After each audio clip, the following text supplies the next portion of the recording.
that I have learned from and experienced throughout this process thus far. Let's go ahead and talk about some of the tips that I would recommend once you actually start getting into the planning part of your wedding. I would recommend looking for a venue first, because you need to know if anywhere that you're looking at, is even going to be available for the year you want, the month you want. Do they have stipulations on minimum guest requirements for certain rooms, certain days, certain months? A lot of places or venues will have a minimum requirement of guests or plates if you have it on like a Friday or a Saturday, and also depending on the room there may be a minimum required number of guests. So keep that in mind, because that might help you eliminate some places right off the bat if the room requires too many guests than you're expecting to have, or if there's a venue fee, which some places do charge. So for example, I looked at one place, it was literally a guy's backyard that he wanted $8,000 for, just for having it in his backyard that he turned into a venue space. What? For some people, that's half their budget or their entire budget when it comes to the venue and the plates. So, ask these questions, write them down. Want to base your decisions off the information that you get when you visit these places. Which brings me to the next point, which is to book appointments. Booking appointments is so beneficial to you because you'll actually, hopefully, assuming the person isn't in a rush, guarantee that you get a tour through the facilities. You'll get to see the room, the different room options. You'll get to find out if there's a bridal suite, how the room can be set up, and all the things that you want to know. Ask about menus, appetizers, prices, if there's a venue fee, if there's not. So it's really great to book an appointment so that you're not being rushed through, because some places I made appointments to and some places I made the mistake of not making an appointment to. The experiences are so vastly different, and it really did not help to just be like, oh yeah, here's a facility, Joe, you got those, yeah, we have a wedding coming tonight, move, because that might be what you get if you don't make an appointment. So make sure to make an appointment. Once you start looking at places that you are possibly interested in, you'll want to start getting a guest list together, at least an estimated guest list. Let me tell you, it's going to change a million times. I can't tell you how many guest lists that we've already gone through, crossing out, rewriting, adding this person, taking them off, re-adding them. It's crazy. At least try to get some number in your head to see if the number of guests you have is going to correlate or correspond to the place where you want to have it. Again, minimum plates, minimum requirements, minimum guests, blah, blah, blah. You can also take some of your close friends, family members, bridal party people, whoever you want with you on these tours. It's good to get their input, because sometimes you might not be sure, and having a second opinion is really, really helpful. Next is to decide what type of year do you want your wedding to be in, or what season. Summer and spring tend to be the most popular, so venues and things can book up really quickly. Luckily for me, I love the fall and autumn, and I don't want to be melting my makeup off during my wedding. So I chose to have a fall wedding, but choosing a venue and time of year can also help you decide on a theme for your wedding, whether it's going to be, fairy tale or, whatever it might be. I've seen people on Say Yes to the Dress that were having unicorn weddings. Whatever your theme, choosing a place and a time of the year helps to kind of bring it all together. Choosing the time of year can also help you decide on, your flowers, your dress. It can really help you narrow down your options for decoration, the flowers, dresses, how you're going to wear your hair, things of that nature, colors, because you want to coordinate them with that time of year and with the space you're getting married. So I think that's important, because it kind of helps narrow everything that's like out here down to here. Once you kind of figured out where you might want to get married and about how many people you're going to have, you can start looking at menus and pricing it out and seeing how much that's going to be, and whether or not you want hors d'oeuvres or cocktail hours, or if you're going to do open bar, cash bar, plated dinners, buffets, family style. We are personally doing a plated dinner with just cheese and fruit hors d'oeuvres. I personally think cash bar is tacky. But hey, that's my opinion. You might not be able to afford a open bar, which if you can't, don't do it. But if you can, try to spring for it.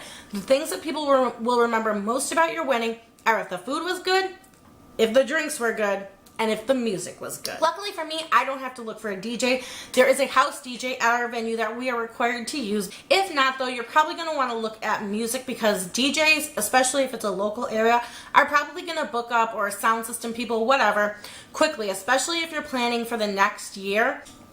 So far, me and AJ have our venue booked, photographer, videographer booked, my bridal shower of my dress. But a lot of these things have reoccurring deposits that we need to put down for and things. So get a calendar because that's going to help you keep track of all the deposits you need to make. For us, we still need to look at flowers, chair covers, centerpieces. So we started planning in May or June. And we've been chugging along ever since. How did I do it?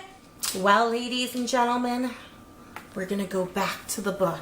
And I will show you why I love this book and how I'm using it to help keep me organized and to help plan. So obviously the book is a hardcover binder, which is really, really nice and very convenient. And then once you open it up, I have included this 3-ring hole punch just because you're going to be getting a lot of information and you may want to binder clip it into your book. So having a 3-ring hole punch is very helpful. Along with that, I also got these folders. So these folders did not come with this book. I added them in myself. But we have this one here. And then we also have this second folder, which I also purchased. And I like having the folders because, like I said, you are going to get bombarded with information. So in this folder, we keep all of our contracts and things.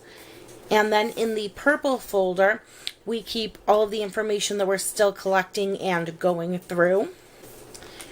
This I haven't hole punched yet into the book, but this is just basically my wedding dress information. So I like to keep this in here as well. And then this is a folder from a chair cover linen type service company. And this is some more information from them, so I haven't decided if I want to hole punch them or just put them in the folders I already have purchased. Next, we have our guest list here, and I have included this loose leaf paper on my own, so I just went to the store and obviously bought this. So you can do this with the book as well, which is why I like it, is because you can add in your own paper and things like that. So here's another version of our guest list, which we have done multiple times. And then here I have our wedding to-do list. So here are just some things that we need to still do, things that we've crossed off. Next we have my bridal shower guest list. And here are some videographer, photographer places we were looking at. I just have all this extra paper back here.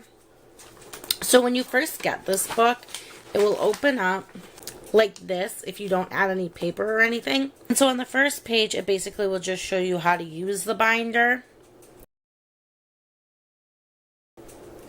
And then on the second page here, it gives you wedding contacts. So you have your wedding planner, your reception venue, your centerpieces, your ceremony venue, and then your officiant, things like that, which is very helpful to keep all their contact information there.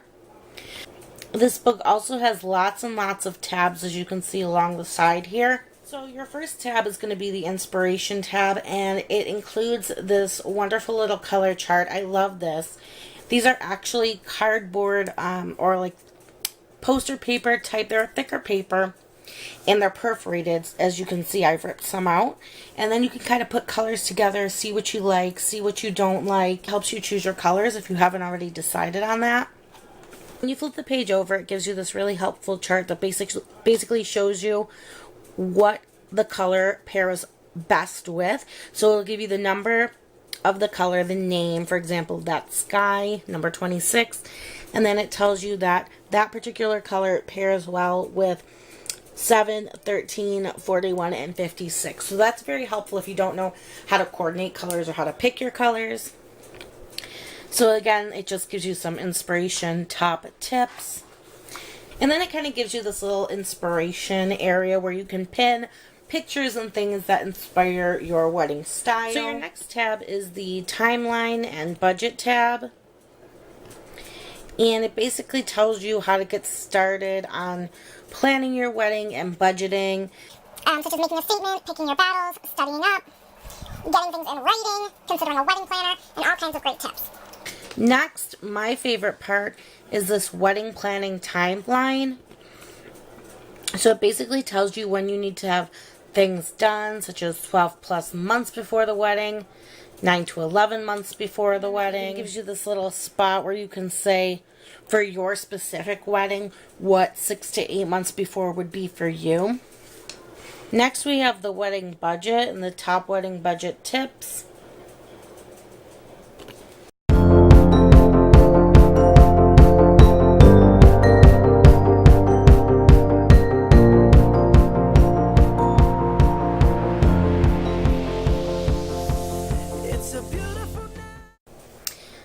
They also give you this estimated wedding budget breakdown and guide, which I really liked and I thought was super helpful.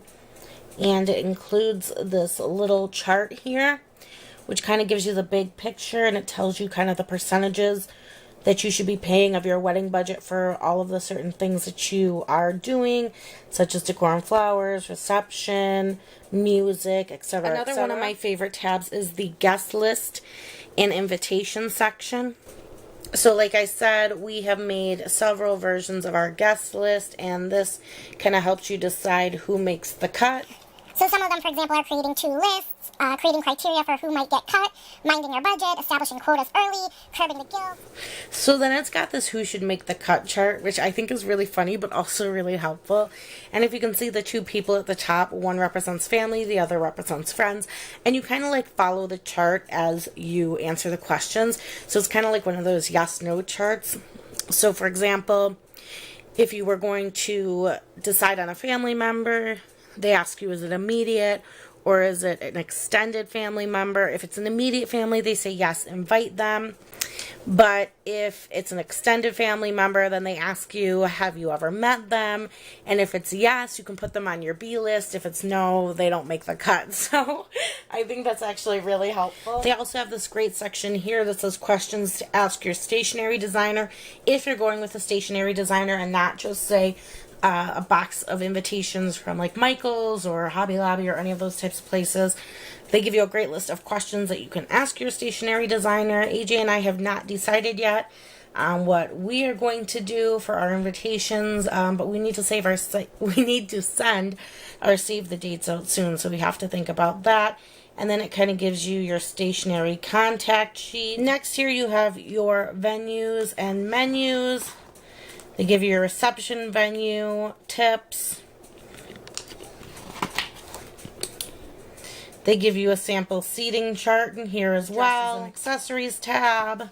So here they ask you questions about if you're still looking for your dress, your style, what shape, what neckline, length, sleeves, etc. Ceremony and the bridal party. Just lots of great tips as well. There's a section for photos, videos, and entertainment.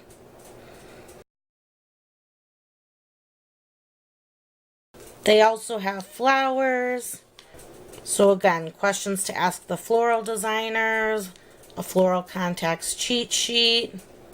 And last but not least, the big day and beyond. So 2 weeks and counting to your wedding, top planning tips, and then things to do afterwards, such as sending thank you cards and all of those things. I really love this book. It has been super helpful in planning my wedding, and I would highly recommend it to any of you who may be planning your weddings, or any of you who may be bridesmaids or maid of honors, to give as a gift to your friends and future brides.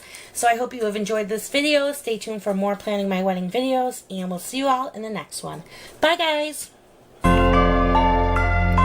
Is it the look in your eyes, or is it this dancing juice? Who cares, baby? I think